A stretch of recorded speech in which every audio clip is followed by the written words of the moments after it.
الحمد لله الأكرم الذي خلق الإنسان وكرم وعلمه من البيان ما لم يعلم ونشهد أن لا إله إلا الله وحده لا شريك له ونشهد أن سيدنا وسندنا وحبيبنا وطبيبنا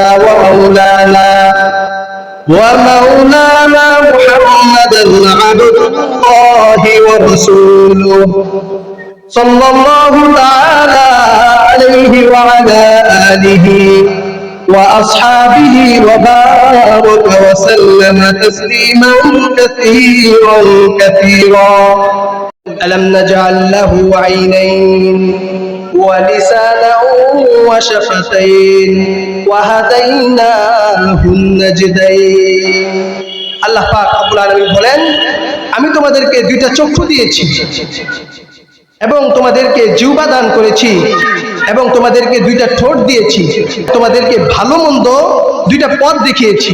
তোমরা চাইলে ভালো কাজও করতে পারো, চাইলে খারাপ কাজও করতে পারো। দুইটা পথ আমি আল্লাহ তাআলা তোমাদেরকে দেখিয়েছি। এখন তোমরা কি খারাপ করবা না ভালো করবা, এটা তোমাদের ইচ্ছাধীন। চাইলে ভালো পথেও যেতে পারো, চাইলে খারাপ পথেও যেতে পারো। আল্লাহ তাআলা বলতেছেন, যদি খারাপ পথে যাও মনে রাখো, সুম্মা লা তুসআলুন্না ইয়াউমা ইযিন আনিন নাঈম, কিয়ামতের ময়দানে অবশ্যই তোমাদেরকে আমি জিজ্ঞাসা করব যে তোমাদেরকে আমি ভালো পথ দেখিয়েছি, শয়তানের পথ কোনটা, তাগুতের পথ কোনটা ওইটাও দেখিয়েছি, আর ভালো পথ কোনটা, হেদায়েতের পথ কোনটা ওইটাও দেখিয়েছি। এবার তোমাদের ইচ্ছা, তোমরা বিবেক দিয়ে চিন্তা করে তোমরা খারাপ পথে যাবা না ভালো পথে যাবা, এটা তোমাদের ইচ্ছা। তোমরা নির্বাচন করে নিবা তোমরা কোন পথে যাবা। যদি ভালো পথে যাও অবশ্যই আমি তোমাদেরকে নিয়ামত দান করব। আল্লাহ তাআলা বলতেছেন, ইন্নাল্লাযীনা আমানু ওয়া আমিলুস সালিহাতি ইন্না লা নুদিউ আজরা মান আহসানা আমালা। নিশ্চয়ই যারা ঈমানের সাথে ভালো কাজ করবে, আল্লাহ বলেন আমি তাদের আমলগুলোকে কোনোদিন নষ্ট করব না। যে ভালো কাজ করবে তার পরিপূর্ণ প্রতিদান আমি অবশ্যই দান করব। উলাইকা লাহুম জান্নাতু আদনিন তাজরি মিন তাহতিহাল আনহার। যারা ভালো কাজ করবে তাদেরকে আল্লাহ কি নিয়ামত দিবেন একটু আল্লাহ তাআলা বলতেছেন, উলাইকা লাহুম জান্নাত, তাদের জন্য এমন জান্নাত থাকবে, জান্নাতু আদনিন তাজরি মিন তাহতিহাল আনহার, যার মাঝখান দিয়ে প্রবাহিত হবে নহর। ওই নহরের মধ্যে কি থাকবে? কোরআনের মধ্যে আল্লাহ বলতেছেন আনহার, নহর সমূহ থাকবে, দুধের নহর, মধুর নহর, শরবতের নহর, খুব মজাদার শরবতের নহর থাকবে। ইউহাল্লাউনা ফিহা মিন আসাওির মিন যাহাব। আল্লাহ তাআলা বলতেছেন তার চতুর্পাশে থাকবে শান্তি আর শান্তি। তারা সেখানে আসাওির মিন যাহাব, তারা স্বর্ণের চুড়ি পরিধান করে বসে থাকবে। দুনিয়াতে পুরুষেরা আল্লাহর ভয়ে স্বর্ণ পরেনি, আল্লাহ বলেন কাল কিয়ামতের ময়দানে তারা স্বর্ণের চুড়ি পরবে। আল্লাহ তাআলা বলতেছেন তারা সুন্দর কোলবালিশের মধ্যে হেলান দিয়ে তারা আরামে বসে থাকবে। এরকম নিয়ামত আল্লাহ মুমিন মুসলমানদেরকে দান করবেন। আল্লাহ তাআলা আমাদেরকে সবচাইতে বড় যে নিয়ামত দিয়েছেন সেটা হলো আমাদেরকে মুমিন করে বানিয়েছেন। আল্লাহ তাআলা কোরআনের মধ্যে বলেন, ওয়ালাকাদ কাররামনা বানি আদম। আমি যে আয়াত তেলাওয়াত করেছি, আল্লাহ বলেন বনি আদমকে আমি সবচাইতে বেশি শ্রেষ্ঠত্ব দান করেছি। বনি আদম যদি কালো হয় তাইলে আমার কাছে সবচাইতে বেশি সুন্দর। একবার ইমাম আবু হানিফা রাহমাতুল্লাহি আলাইহি এর সাথে একটা ঘটনা ঘটে গেল। কি ঘটলো?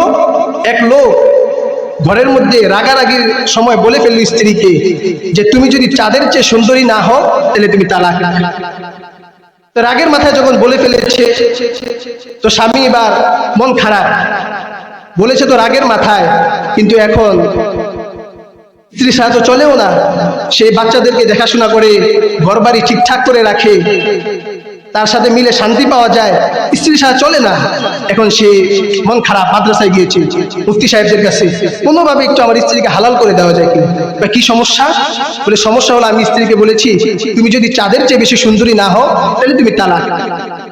এখন তো আমার মন বলতেছে আমার স্ত্রীর তালাক। সাহেব ফতোয়া দিয়ে দিলেন যে তোমার স্ত্রীর তালাক, এটা তোমার সাথে থাকার কোনো রাস্তা নেই, তুমি 3 তালাক দিয়ে দিয়েছো, তালাক হয়ে গিয়েছে। এবার লোকটা কান্না করতে করতে মাদ্রাসা থেকে বের হয়ে যাচ্ছে। কি করার, কোরআন হাদিস যা বলে তাই মানতে হবে।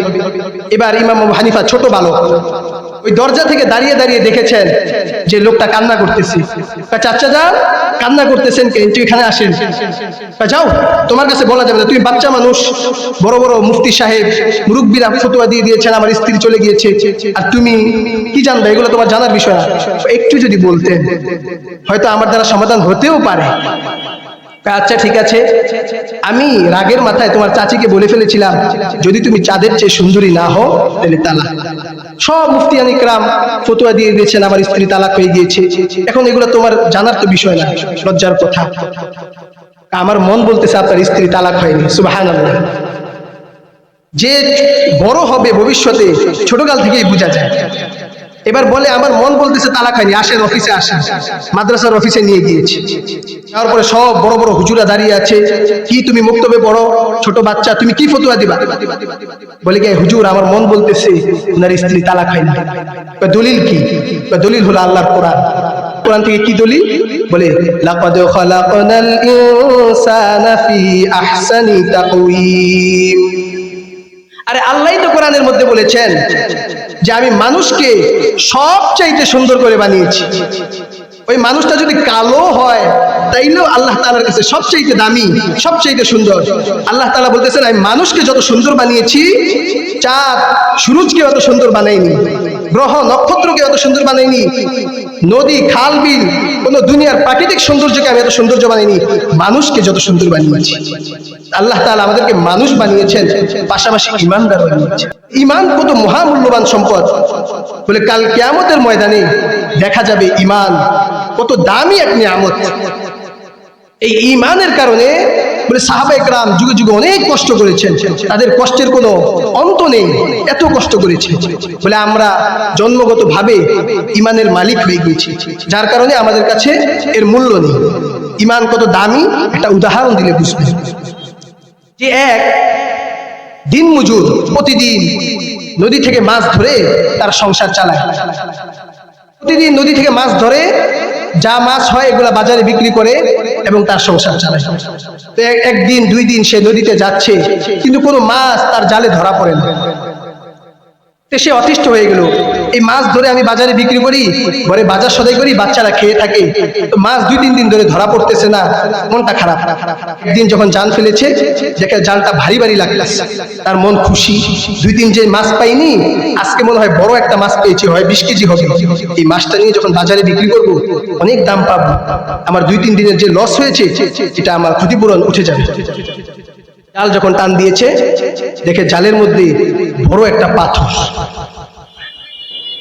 পাথর দেখে লোকটার মন আরো খারাপ হয়ে গিয়েছে, আশা করলো যে এখান থেকে সে 20 কেজির মাছ পাবে, দেখে পাথর। লোকটা মন খারাপ করে পাথর নিয়ে বাসায় চলে গেল। ওই পাথরটাকে ঘরের পাশে রেখে দিয়ে লোকটা ঘুমিয়ে গিয়েছে। সকালবেলা ওই যে যারা জুহরি থাকে বিভিন্ন পাথর খুঁজে খুঁজে বের করে, ওই রাস্তা দিয়ে যাচ্ছিল, দেখে তার ঘরের পাশে একটা পাথর পড়ে আছে। মালিক চিনে, তো যে জুহরি সে পাথর চিনে, সে বলে এই পাথরের মালিক কে, এই পাথরটাকে আমার কাছে বিক্রি করবে? তো ঘর থেকে সে বের হয়ে আসছে, ওই জেলে বের হয়ে বলে কি এই পাথর বিক্রি করবো মানি, এটা তো ময়লা পাথর, এটা তুমি কিনবা মানি? হ্যাঁ এটাই আমি কিনবো। তুমি কি চাও? তুমি যা চাও তাই দিব, অতএব আমার এই পাথরটা লাগবে। তুমি যত টাকা চাও আমি সব দিব, কিন্তু আমার পাথরটা লাগবে। এলাকার সব মানুষ জড়ো হয়ে গিয়েছে। কি বলে এই পাথর ময়লা পাথর, জুহরি কিনতে আসছে। পরে পাথরটা নিয়েছে, নিয়ে সে বলতেছে তুমি কি চাও? আমার এত কিছু লাগবে না, আমার 3 দিনে 3000 টাকা খরচ হয় সংসারের কিছু, তুমি যদি